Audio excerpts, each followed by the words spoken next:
وعليكم ورحمة الله تعالى وبركاته. أرحب بأعزائي الطلبة والطالبات، أتمنى أن تكونوا في أحسن الأحوال. إذا في هذه الحصة سأشارككم موضوعا خاص بمادة الرياضيات المستوى البكالوريا الثانية بكالوريا فيما يتعلق بدراسة دالة أسية. إذا الموضوع سترونه أو ستجدونه الآن مكتوبا باللغة العربية، وسأحاول الإجابة عن قدر الإمكان باللغة الفرنسية حتى يستفيد الجميع.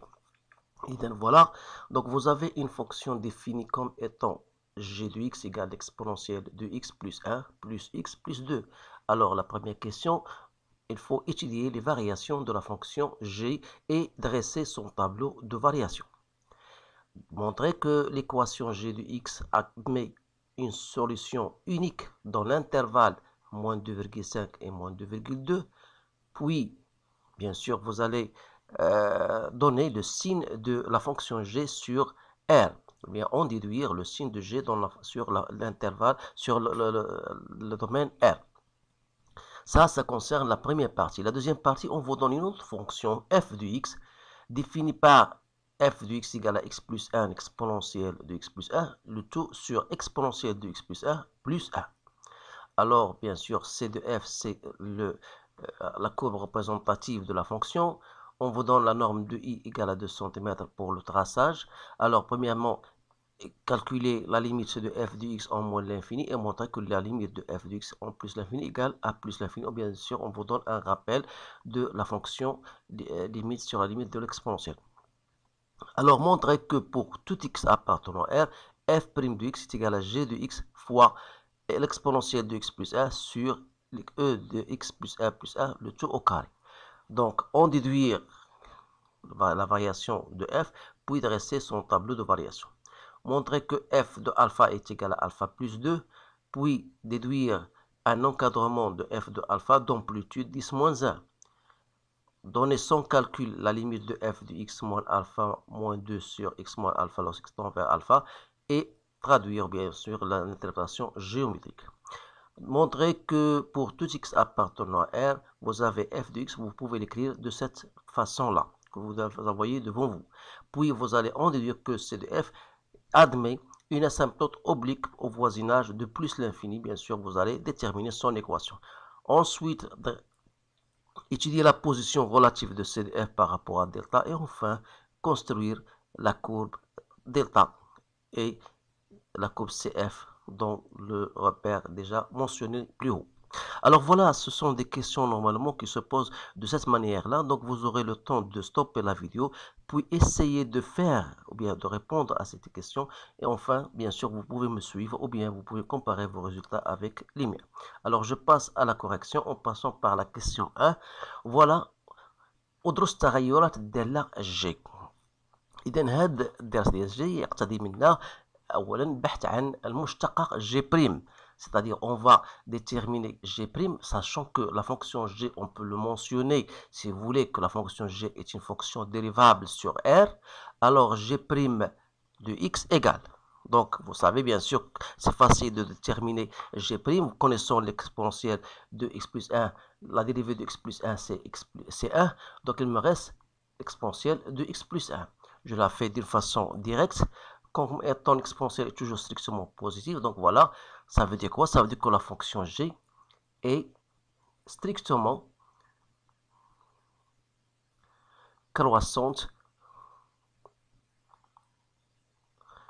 sur R. Alors, le tableau de variation, je peux le faire tout de suite, voilà. Donc, X, donc G' de X. Donc, le domaine de définition, c'est moins l'infini plus l'infini. Donc, voilà, votre tableau. Et c'est facile de chercher les limites en plus l'infini et en moins l'infini. Donc, voilà, G de X. Alors, la question qui suit, c'est on montrait que G de X égale à 0 admet une solution unique. Alors là, il faut mentionner que la fonction G étant continue, elle est continue sur R, en particulier sur l'intervalle I. Voilà, je vais noter cela, l'intervalle I. Voilà. Alors, elle est bien sûr continue et comme d'après son tableau de variation, elle est croissante. Donc voilà, vous avez donc deux conditions et croissantes sur l'intervalle I. Il nous reste la troisième condition, il faut vérifier que G de moins 2,5 fois G de moins 2,2, il est bien négatif. Alors là, je vous donne l'occasion de le faire avec votre machine à calculer pour s'assurer bien sûr de cela. Alors, une fois ces trois conditions sont bien vérifiées, on dit qu'il existe un certain alpha appartenant à I tel que G de alpha égale à 0. Voilà. Alors, pour en ce qui concerne le signe de G, donc, alors, qu'est-ce qu'on va faire? Donc, je vous donne deux méthodes, bien sûr. Normalement, on peut tirer ça à partir de notre tableau de variation. Donc, on a dit qu'il existe un certain alpha, tel que G de alpha égale à 0. Alors, ça veut dire ici, on aura une partie qui est négative, et ici, elle sera positive. Donc, ça veut dire tout simplement que quel que soit x appartenant à moins l'infini alpha, vous aurez g de x est inférieur strictement à 0. Et quel que soit x appartenant à alpha plus l'infini, vous aurez g de x est strictement supérieur à 0. Alors ça, c'est une méthode. Vous pouvez même, il y a des gens qui peuvent écrire, donc, il faut chercher l'image, si vous voulez, de moins l'infini de alpha. Et puisque la fonction elle est croissante, donc c'est la limite de g de x lorsqu'il tend vers moins l'infini, limite bien plutôt g de alpha. Voilà. Ici, donc, vous aurez limite d'après c'est moins l'infini et g de alpha c'est 0. Alors, qu'est-ce que vous remarquez? Donc, quel que soit x appartenant, voilà, quel que soit x appartenant à moins l'infini alpha, donc ça veut dire que vous aurez g de x comme il appartient à l'intervalle moins l'infini 0. C'est-à-dire que g de x est inférieur strictement à 0. Donc voilà la deuxième méthode. Donc vous aurez le choix de faire ce qui vous plaira. Bien sûr, c'est de répondre une réponse vraie. Alors je passe maintenant à la deuxième partie. Donc la deuxième partie, on vous donne une fonction, la voilà. Donc cherchez la limite de f de x lorsque x tend vers moins l'infini. Donc c'est la limite lorsqu'il tend vers moins l'infini de x plus 1 exponentielle de x plus 1 que je peux le mettre de cette manière-là, 1 sur e de x plus 1 plus 1. Je peux le faire de cette manière-là. Alors, vous savez que la limite de x plus 1, l'exponentielle de x plus 1, c'est-à-dire c'est la limite de u exponentielle de u. Alors ici, x tend vers moins l'infini, il en est de même, u tend vers moins l'infini, et vous savez bien sûr que cela est égal à 0, d'après même le rappel que vous rappelle, d'après le rappel qu'on vous a donné. Alors, ça veut dire, il nous reste la limite de 1 sur l'exponentielle de x plus 1 lorsqu'il tend vers l'infini, ça c'est 0, donc il reste 1 sur 1, c'est 1. Et par conséquent, c'est-à-dire que la limite de f de x lorsqu'il tend vers moins l'infini sera égal à 0 fois 1, donc c'est 0. Alors, on peut traduire cela de la façon de dire que vous avez CDF, même si cette question n'est pas demandée, mais normalement, vous devez le savoir. Limite de f de x, ça veut dire que C de f, il admet une asymptote horizontale d'équation y égale à 0, bien sûr au voisinage de moins l'infini. Alors je m'excuse si j'écris en abrégé, vous devez écrire la phrase tout entière. Alors je passe maintenant à la limite de f de x lorsqu'x tend vers plus l'infini. Alors limite de f de x lorsqu'x tend vers plus l'infini, donc je pourrais, parce qu'ici on vous demande de montrer, donc je peux le faire de la manière suivante. Donc je peux mettre l'exponentielle de x plus 1 en facteur. Donc j'ai ici x plus 1 et en bas, je peux mettre exponentielle de x plus 1 en facteur. J'aurai 1 plus 1 sur exponentielle de x plus 1. Alors, si je simplifie, donc, pour cela, ça, l'exponentielle de x plus 1, c'est l'infini. 1 sur l'infini, c'est 0. Donc, il me reste 1. Donc, 1 fois la limite de x plus 1. X plus 1, c'est plus l'infini. Donc, c'est facile de l'observer. Donc, voilà limite de f de x sur limite de f de x égale à plus l'infini. Alors, maintenant, on va passer à la dérivée. Donc, bien sûr, il y a d'autres questions, mais je ne sais pas s'ils ont, pour les branches paraboliques, vous remarquez qu'on n'a pas posé la question concernant les branches paraboliques, mais vous pouvez le faire, bien sûr, parce que si vous cherchez la limite de f de x sur x, lorsque x tend vers plus l'infini, vous pouvez le faire. En tout cas, on va passer à la question qui suit. Donc voilà, montrer que f' de x égale. Alors, f' de x égale, bien sûr, f est toujours une fonction dérivable. Donc f' de x. Donc vous allez appliquer bien sûr les relations que vous avez dans votre cours. Donc je vais vous le noter. Donc c'est quoi? On va d'abord chercher la dérivée de x plus 1, l'exponentielle de x plus 1.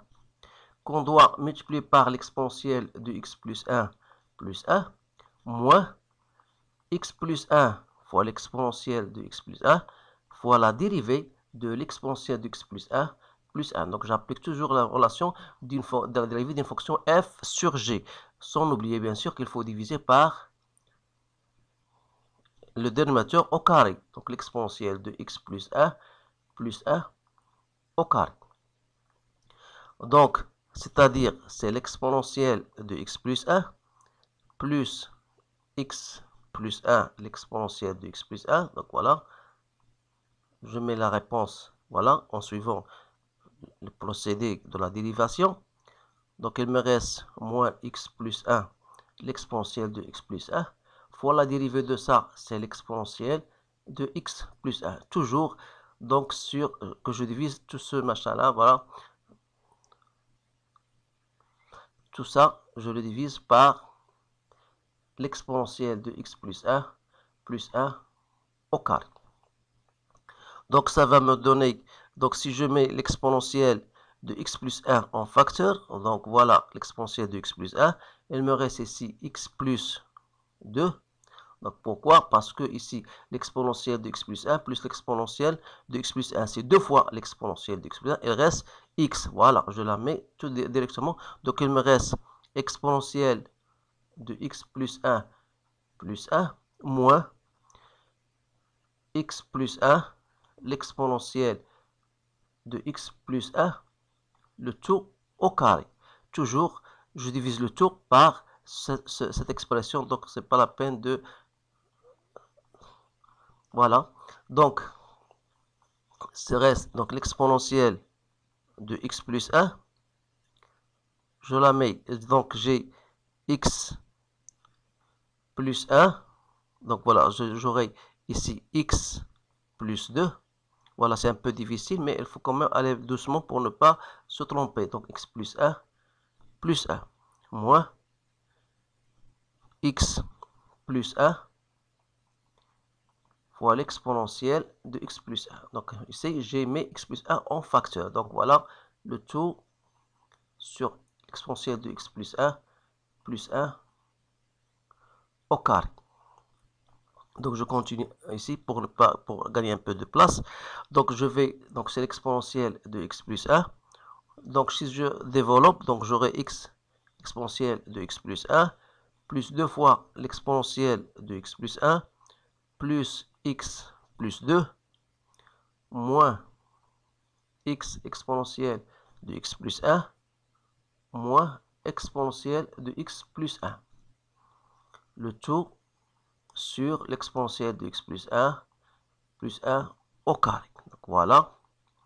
Donc en fin de compte, donc c'est l'exponentielle de x plus 1 fois l'exponentielle de x plus 1 plus x plus 2, le tout divisé par l'exponentielle de x plus 1 au carré. Donc vous remarquez, c'est bien l'expression de g de x fois l'exponentielle de x plus 1, le tout sur l'exponentielle de x plus 1 au carré.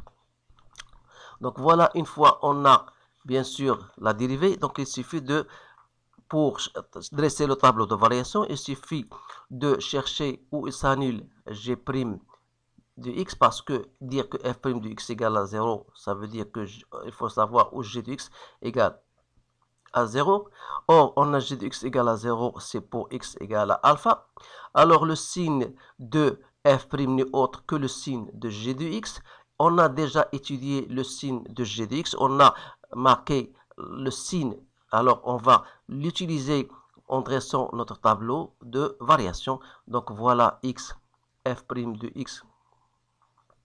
Et voilà f de x. Donc, ici, votre domaine, on travaille dans moins l'infini plus l'infini, en sachant que f' est s'annule en alpha. Et on a dit que g de x est positif pour alpha plus l'infini, ici il est négatif. Donc voilà votre tableau de variation. Donc on aura ici plus l'infini.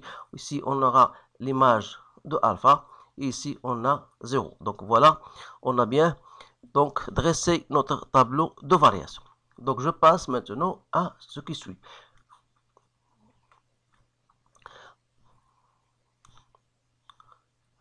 Donc voilà, on vous dit, voilà, montrer, question 3, montrer que f de alpha égale. Alors pour cela, je sais que d'après la question qui se précède, on a montré que g de alpha égale à 0. Ça veut dire quoi? Ça veut dire que l'exponentielle de alpha plus 1 plus alpha plus 2 égale à 0. Alors là, je tire l'exponentielle de alpha plus 1 n'est autre que moins alpha plus 2. Alors, sachant que f de alpha, la valeur de l'expression de f de alpha, c'est x, donc c'est alpha plus 1, l'exponentielle de alpha plus 1 sur l'exponentielle de alpha plus 1 plus 1. Donc, en remplaçant exponentielle de alpha plus 1 par la valeur moins alpha plus 2, donc j'aurai ici donc moins alpha plus 1, alpha plus 2 sur ici. Donc, l'exponentielle de alpha plus 1, c'est quoi? C'est moins alpha moins 2. Donc, le reste n'est plus 1. Donc, ça donne moins alpha moins 1. Donc, c'est-à-dire, voilà, je peux l'écrire en comment. Donc, voilà, alpha plus 2 sur, ici, j'aurai moins alpha moins 1. C'est-à-dire, c'est alpha plus 1. Donc, en simplifiant, donc voilà, on simplifie par ce terme-là avec leur signe moins. Donc, il reste alpha plus 2. Alors, pour l'encadrement de f alpha, donc sachant donc que alpha appartient à l'intervalle i, c'est-à-dire moins 2,5 et moins 2,2 d'après l'énoncé. Donc si j'ajoute 2, donc j'aurai moins 2,5 plus 2, c'est quoi? C'est moins 0,5. Et si j'ajoute 2, donc j'aurai moins 0,2. Donc autrement dit, ça veut dire que f de alpha est compris entre moins 0,5 et moins 0,2. Donc voilà un encadrement, si vous voulez, de alpha. Maintenant, je passe à, on vous dit montrer que la limite de f de x moins alpha moins 2 sur x moins alpha lorsque x tend vers alpha. Je sais bien que ça, c'est limite lorsque tend vers alpha. Je peux l'écrire autrement. Donc, c'est f de x moins f de alpha sur x moins alpha. Alors ça, puisque f est dérivable, donc ça va donner f' de alpha. Or, je sais que après le tableau de variation, la dérivée, elle s'annule au point alpha, donc est égale à 0. Donc, ça veut dire que f, donc on a f est dérivable en alpha. C'est-à-dire que c de f, d'après le résultat, admet une tangente horizontale d'équation y que vous connaissez f' de alpha x moins alpha plus f de alpha. Alors, comme f' de alpha égale à 0, il reste f de alpha. Donc, c'est alpha plus 2. Donc, voilà pour cette réponse, bien sûr. On va passer maintenant à la question que vous dit, voilà, pardon, montrer que f de x égale, ou bien plutôt l'asymptote, oui, on va écrire cela, on va montrer cela. Donc, pour montrer cette expression, qu'est-ce qu'il suffit? Donc, il suffit de passer à partir de l'expression qu'on vous a donnée, donc x plus 1 moins x plus 1 sur x de x plus 1 plus 1.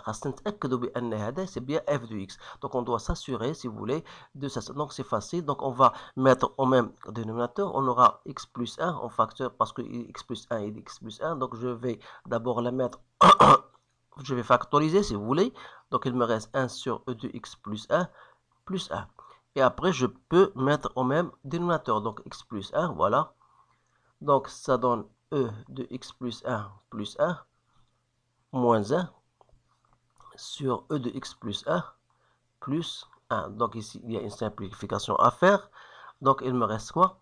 Donc il me reste x plus 1, l'exponentielle de x plus 1 sur e de x plus 1 plus 1. Et c'est bien égal à f de x. Alors vous allez vous demander pourquoi cette question. C'est tout simplement, on vous aide pour montrer que C de f admet une asymptote oblique. Alors, parce que vous savez que pour me le montrer, il faut déterminer la limite de f de x moins y, c'est-à-dire moins x plus 1. Voilà, au voisinage de plus l'infini, c'est la limite en plus l'infini de moins, elle reste x plus 1 sur l'exponentielle de x plus 1 plus 1. Donc voilà, vous avez, si vous retranchez x plus 1, il va rester ce terme-là. Alors, la limite de cela, c'est quoi? C'est la limite plus l'infini. Alors, si je divise par x plus 1 de part et d'autre, j'aurai ici 1. Et ici, je vais diviser par e de x plus 1 sur x plus 1 plus 1 sur x plus 1. Donc, je fais la division, je divise par x plus 1 de part et d'autre. Alors, vous savez bien sûr, ici, vous avez une forme de la forme de type exponentielle du x sur x. Donc, lorsque x tend vers plus l'infini, vous le savez, c'est plus l'infini. Donc, ce terme, c'est quoi? C'est plus l'infini. Ce terme-là, c'est 0. Donc, on vous aurait 1 sur plus l'infini. Donc, c'est bien 0.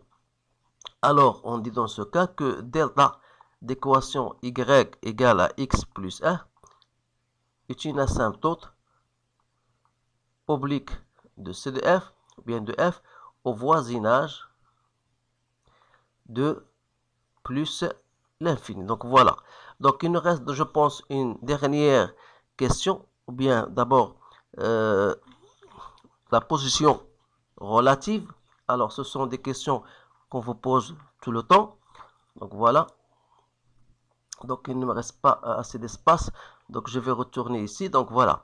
Pour la position relative, vous avez f de x moins y. Donc f de x moins y, on a trouvé quoi? On a trouvé c'est moins x plus 1 sur l'exponentielle de x plus 1 plus 1. Alors, dire que f de x égale à 0, ça veut dire que x égale à moins 1. Donc, vous remarquez que si x appartient à moins l'infini moins 1, alors dans ce cas, on aura f de x moins y, elle est positif. Ça veut dire que c de f sera au-dessous. Donc, parce que, il faut faire très attention ici, parce que ici, lorsque x est inférieur à moins 1, on aura ce terme-là, il est négatif. Alors, c'est parce que le dénominateur est toujours positif. Donc, dire que x est inférieur strictement à moins 1, ça veut dire que x plus 1 est négatif. Mais n'oubliez pas que vous avez ici un signe moins. Donc, ça veut dire que c de f, f de x, donc c de f sera au-dessus de delta. Donc, entre moins l'infini et moins 1 sera au-dessus de delta. Alors, si x, cette fois-ci, il appartient à moins 1 plus l'infini, vous aurez le contraire, vous aurez f de x moins y est négatif et par conséquent, c de f sera au-dessous de delta, de la droite d'équation y égale à x. Alors là, on a terminé là. Il suffit donc de tracer votre courbe. Je l'ai tracé à l'avance pour ne pas perdre assez de temps. Vous pouvez prendre certains points. Donc, il faut chercher, par exemple, f de 0 parce que la courbe va couper l'axe des ordonnées. Donc, vous serez obligé de déterminer f de 0, c'est 0,7. Donc, ici, voilà, on voit clairement à partir de la position relative entre moins l'infini et moins 1, vous avez la courbe est dessus de delta, alors qu'entre moins 1 et plus l'infini, elle est au-dessous. Alors quand même, il faut noter l'existence d'un paramètre alpha, tel que g de alpha, c'est-à-dire la dérivée est sans au point alpha, donc vous aurez une tangente au point alpha, tel que f de alpha, voilà, on a déjà fait son encadrement entre moins 0,5 et moins 0,2, donc j'ai tracé la tangente, j'ai tracé quand est-ce que f de x égale à 0, alors tout cela va vous permettre de tracer convenablement votre courbe. Alors voilà, c'est terminé pour ce sujet-là, donc j'espère que cela pourra vous être utile le jour de l'examen. Alors essayez de le partager avec vos collègues, bien sûr, pour que tout le monde puisse comprendre ces différentes notions. Je vous remercie encore une fois, je vous souhaite une bonne chance et je vous dis à bientôt.